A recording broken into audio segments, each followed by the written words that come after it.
오늘 이런 얘기예요. 대출 규제에 대한 이야기. 점점 더 대출 규제라는 방향으로 네. 짙어지고 있는데 네. 이렇게 되면은 집값이 어떻게 될까? 네. 어떤 방향으로 영향력이 일어날까? 이런 건데 네. 상당히 지금 뭐라 그래야 될까? 확실히 영향력이 나타나고 있는 것 같긴 해요.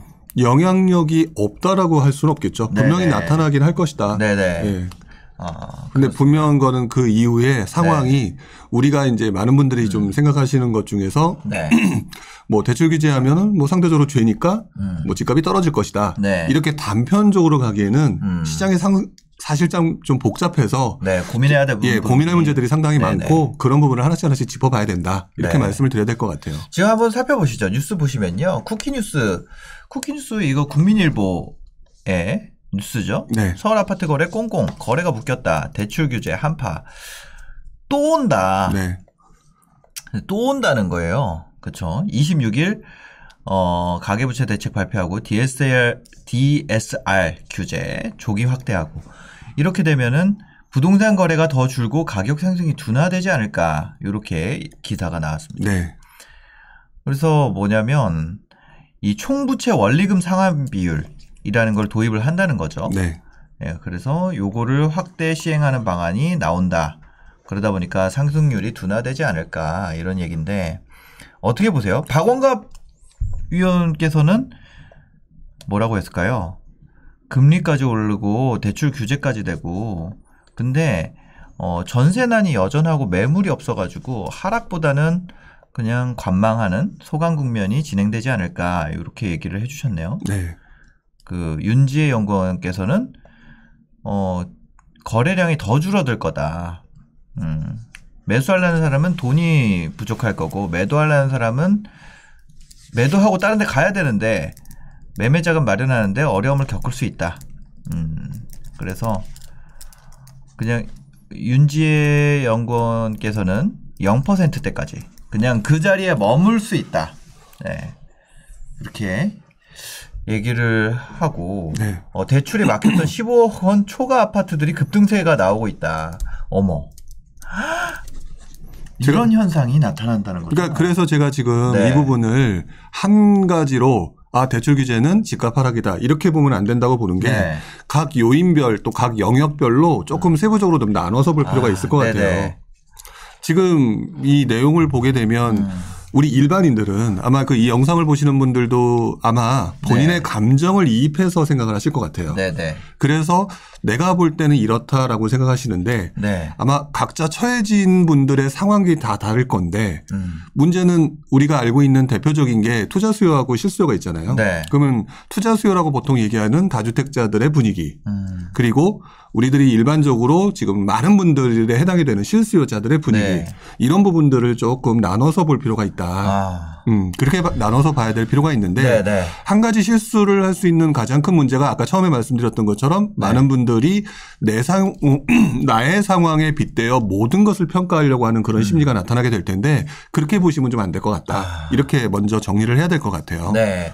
그 대출 규제라는 게 이런 거잖아요. 아까 이 내용을 보니까 15억 원 초과 아파트들은 원래 대출이 LTV가 빵이에요. 그냥 내 돈. 그냥 대출 규제의 끝판이 그냥 돼 있었잖아요. 근데 이제 이 대출 규제라는 걸 우리가 반대로 생각을 하면 15억 이상은 대출 규제가 돼 있었는데 대출 규제의 폭을 확대한 거잖아요. 그렇죠. 그러니까 이게 계급장 뛴 상황이 된 거죠.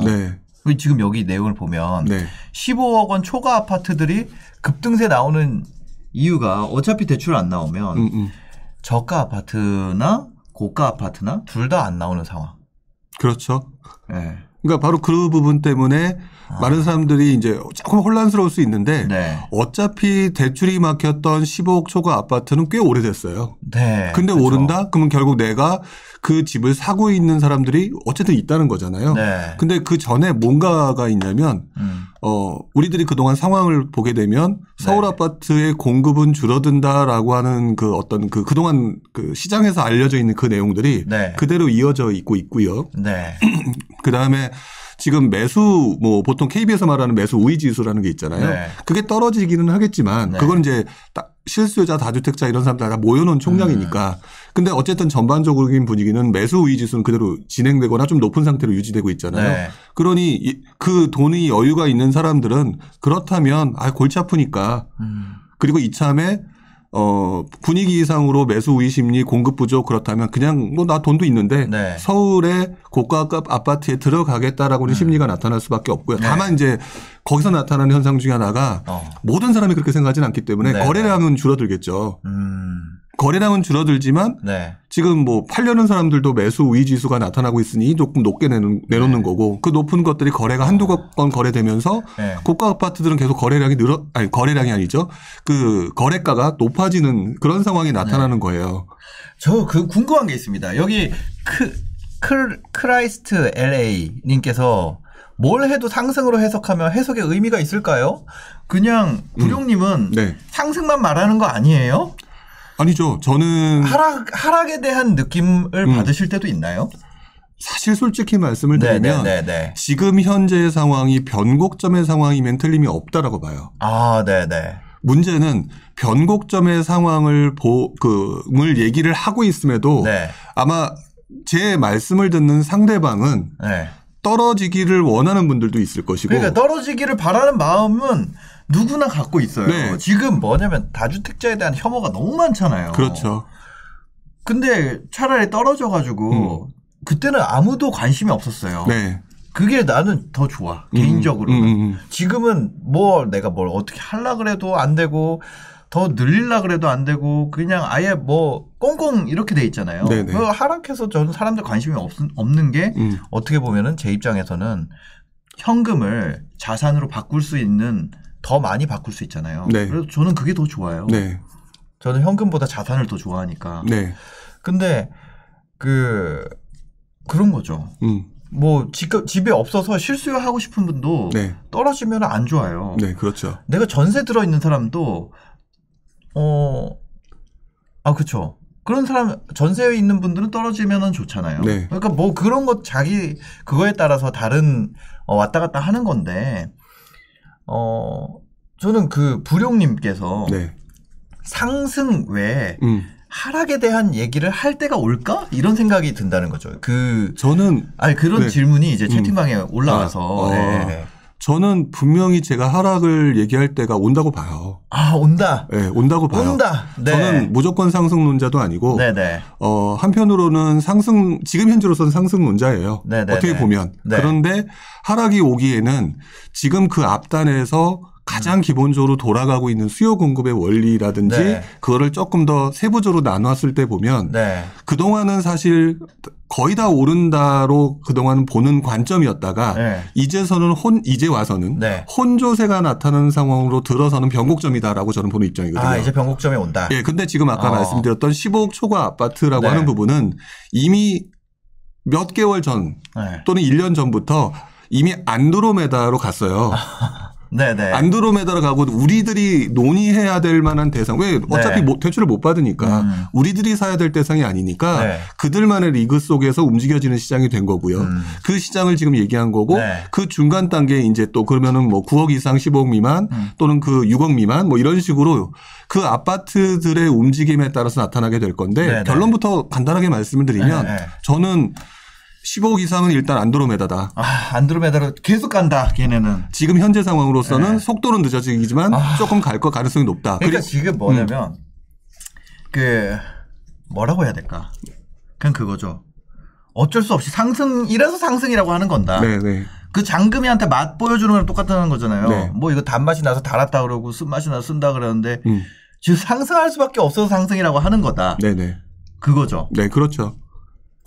알겠습니다. 그리고 난 다음에 네. 그 9억, 15억 그 사이 것의 물건들은 당연히 대출 규제가 네. 그 물건들을 사야 되는 현금 보유자도 있을 것이고 현금이 없는 사람들이 있잖아요. 네. 그 사람들이 섞여버리기 때문에 혼조세가 나타날 수밖에 없어요. 그렇기 때문에 그중에서 지금 네. 현재 약간 투자 수요성으로 많이 들어가신 동네들 그럼 이제 그분들은 이제 두렵잖아요. 네. 매물을 나올 수 있는 상황도 발생하고 그래서 이게 그동안에 보였던 지난 1, 2년의 그 모습과는 달리 굉장히 혼조세가 나타날 가능성이 높고 문제는 그 이하예요. 문제는 그 이하인데 네. 우리들이 머릿속에 있는 모든 부동산 얘기는 다 아파트 얘기거든요. 맞아요. 다 아파트 얘기인데 지금 어쨌든 DSR 같은 경우는 뭐 저가주택이든 고가주택이든 웬만한 건 다 건드리는 상황이 돼버렸잖아요. 네네네. 그러면은 어차피 그거는 부동산에 의해서 DSR이라는 건 네. 부동산의 담보에 의해서 결정되는 게 아니라 사람에게 거는 대출 규제이기 때문에 네네 그렇죠. 물건의 형태나 가격과는 크게 관계가 없죠. 네. 네. 그러니까 어쨌든 그 과정 속에서 아마 이 밑에 있는 구간에 있는 것들이 네. 굉장히 파워풀하게 움직일 가능성이 높아요. 물론 지금 당장 무엇이 움직일까 상승할 것 같습니다라고 판단하기에는 네. 조금 더 시간적인 상황과 정부 정책의 구조라든지 이런 걸 봐야 될 것 같은데 네. 어쨌든 밑에 구간에 있는 움직임들이 오르든 떨어지든 간에 상당히 파워풀하게 움직이게 될 가능성이 이제부터 나타난다라고 저는 보고 있어요. 양도세 100%는 아니고 양도세 100%는 아니고 82.5%죠 최대. 네. 네. 양도세 82.5%라서 사실 팔 수가 없기 때문에. 네. 네. 그래서 대출 금리가 오르면 당연히 팔 수밖에 없는 거 아닌가? 이런 생각도 드는데. 네, 그 부분이 저는 뭐라고 말씀하고 싶냐면 네네. 역시 그것조차도 내 기준으로 판단한다는 거예요. 내 기준으로 금리가 올라가면 팔아야죠. 네. 근데 누군가는 대출 별로 안 받은 사람이 있을 거예요. 네. 그 사람들은 안 팔겠죠. 올라간다고 생각하니까. 그렇죠. 대출 금리가 올라가면 네. 대출 금리가 올라가면 팔아야 되는 상황이면 팔겠죠. 근데 그렇죠. 안 팔아도 되면 안 팔겠죠. 네. 근데 이렇게 대출 규제를 하면 네. 더 건전한 돈들, 네. 건강한 돈들로 네. 말 그대로 그러니까 대출을 해주는 은행 입장에서 네. 더 건강한 우량한 네. 고객에게 돈을 빌려주고 그 네. 사람만 살 거 아니에요. 네. 그럼 우량 자산가들이 산 거기 때문에 네. 더 그렇게 되겠네. 네, 그럴 가능성이 높은 거죠. 이거 그러니까 돈 있는 사람들은 안 팔겠네요. 네, 이자를 내고. 아까 말씀드렸던 매수 우위 지수가 네. 어쨌든 각종 압박에 의해서 떨어질 거예요. 네. 그 매수 우위 지수의 어떤 심리 지수니까 그 떨어지는 과정이 어느 정도 이어지게 되면 네. 거의 모든 사람들이 이제는 팔아야 되나 이제는 부동산 하면 안 되나 이런 심리가 어느 순간 오겠죠. 네. 그런 상황이 오기 전까지는 아직까지는 매수 우위 지수가 높은 상황이기 때문에 분명히 올라가는 가능성이 올라가는 폭이 지난 1, 2년의 모습과는 다르겠지만 네. 그래도 당분간은 상승세가 유지가 될 것이다. 더더구나 내년도에는 내년도에 이슈가 몇 가지가 있잖아요. 네. 일단 첫 번째가 대선.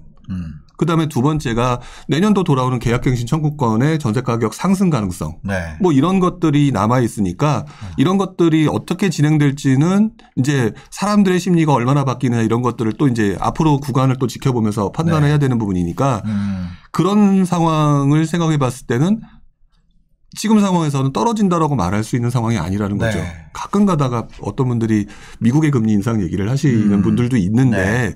미국이 금리 인상한다면 떨어진다는 규정은 존재하지 않아요. 미국이 금리 인상한다는 거는 결국 돈이 많이 풀렸으니까 회수한다는 건데 네. 그 과정에서 또 시장에 문제가 생길까 봐 테이퍼링이라고 하는 부분을 아마 굉장히 순차적으로 할 가능성이 있겠죠. 네. 그러면 한 번에 머리를 갖다 굉장히 센 망치로 때리는 것보다 네. 툭툭툭툭 건드리면서 익숙하게 만들 거기 때문에 그 구간 동안은 시장이 분명히 어떤 행동을 취하고 반응을 취하게 될 거라 네. 약간의 시차가 있을 거예요. 근데 이런 상황이 또 나타나고 있어요. 이거 대출을 규제했더니 네. 아까 15억 이상이 올라간다 그랬잖아요. 네네. 반대로 그러니까 15억 이상은 어차피 땡 현금으로 사는 분들. 네네. 그렇죠? 네. 그런데 이제 그 15억 이하 아파트, 그 전에 이제 대출이 됐던 아파트들도 땡현금으로 사야 되는 때가 되고 있는 거 아니에요? 네네. 그러다 보니까 현금으로 구입할 수 있는 더 낮은 가격대의 부동산들이 올라가는 현상이 나타나고 있습니다. 한번 보여주시겠어요? 서울 빌라 매매가 월 상승률이 한 달에 1% 오른다는 거예요. 막 0점 몇 아파트 지금 막 0점 뭐 이렇게 올라갔는데도 급등이라 그러는데 그냥 한 달에 1%씩 오른다. 네. 강북 3억 원 돌파 빌라 매매가가. 네. 그래서 9월 상승률은 8월에 2배. 이달 들어서 오름폭이 확대되고 있고 매매량은 10개월째 아파트를 추월했고 예, 대출 규제 강화랑 대출 규제가 강화되니까 이제 더 적은 돈으로 네. 현금으로 살 수 있는 부동산으로 옮겨가고 있고 거기에 재개발 규제 완화. 어쨌거나 공급을 하려면 네. 이거 진통을 겪어야 되잖아요. 그렇죠. 그러니까 지금 이게 또 맞물리면서 이번엔 여기가 뛰는 거예요. 그런 상황이 됐다는 거예요. 네. 그죠? 네. 아, 이런 풍선 효과가 앞으로도 지속될까요? 그게 지금 아까 말씀드렸던 것처럼 네. 공급이 부족하다라는 컨센서스가 남아 있고 네. 그다음에 매수 우위 지수가 굉장히 높은 상황에서는 네. 사람들이 자신의 이익을 찾아서 궁리를 할 가능성이 높잖아요. 네. 그러니까 아까 이제 실수요자들 입장에서는 지금 가장 그 정부 정책 중에 불만 중에 하나가 네. 그동안 집을 못 샀는데 대출 규제를 나까지 적용해? 네. 나는 적용하지 말아야 되는 거 아니야? 이게 지금 심리가 굉장히 강한 상황이잖아요. 근데 지금 적용한다고 하니 이분들이 움직일 수 있는 것들은 한계가 있는 거고 네. 그래서 그동안은 아파트만 보시던 분들이 그러면 오피스텔? 그러면 빌라? 자꾸 이렇게 생각을 확장시키는 과정에서 네. 지금 빌라나 뭐 아파트라고 부르는 그런 대상들이 올라갈 수밖에 없는 상황이 네. 발생하는 거죠. 아, 이 보면은 이게 KB은행에서 나온 건데 올해 9월까지 서울 이 연립주택 상승률이 6%로 지난해 같은 상승률. 이게 지수니까 네. 개별 지역으로 보면은 정말 급등한 곳이 많이 나온다는 거예요. 네. 2007년 이후로 13년 만에 가장 높은 상승률을 기록했다. 자, 여기서 2007년이라는 부분이 나오죠. 네. 이게 저는 지난장하고 똑같다는 거예요. 지난장이라고 얘기하시는 거는 이제 2007년, 8년 상승. 네, 그때 네. 그 흔히 말하는 참여정부 시절의 상승 네네. 부분인데 네. 그때도 2007년, 그러니까 2006, 7, 8년 요 상황에서도 당시 DTI 규제라는 게 나왔어요. 네. DTI 규제라는 게 나오고 그때 처음 나오고 그러면서 분위기가 그때도 다른 뭐 강남 아파트, 뭐 서울 뭐 중심부 아파트 막 올랐잖아요. 네. 오르다가 DTI 규제하고 사람들이 이제 분위기가 그때도 매수의 지수 되게 높았겠죠. 네. 그런 상황에서 대안을 찾다 보니까 사람들이 빌라나 아파트로 갔는데 또 빌라 같은 경우는 그때 시점에 아주 재밌었던 현상이 네. 뉴타운 재개발. 이게 나오니까 이왕이면 빌라 가는 속상함을 조금이라도 가격 수익을 볼 수 있는 네. 뉴타운이 될 만한 곳으로 가야 되지 않을까? 이런 심리들이 나타났거든요. 그러니까 지금 2007년 이후에 최고의 상승률이다라고 하는 네. 것만 보면은 그런가 보다지만 사실상 지난 장에 있었던 상황과 지금 장의 상황은 네. 좀 상당히 좀 비슷한 부분이 있는 것 같아요.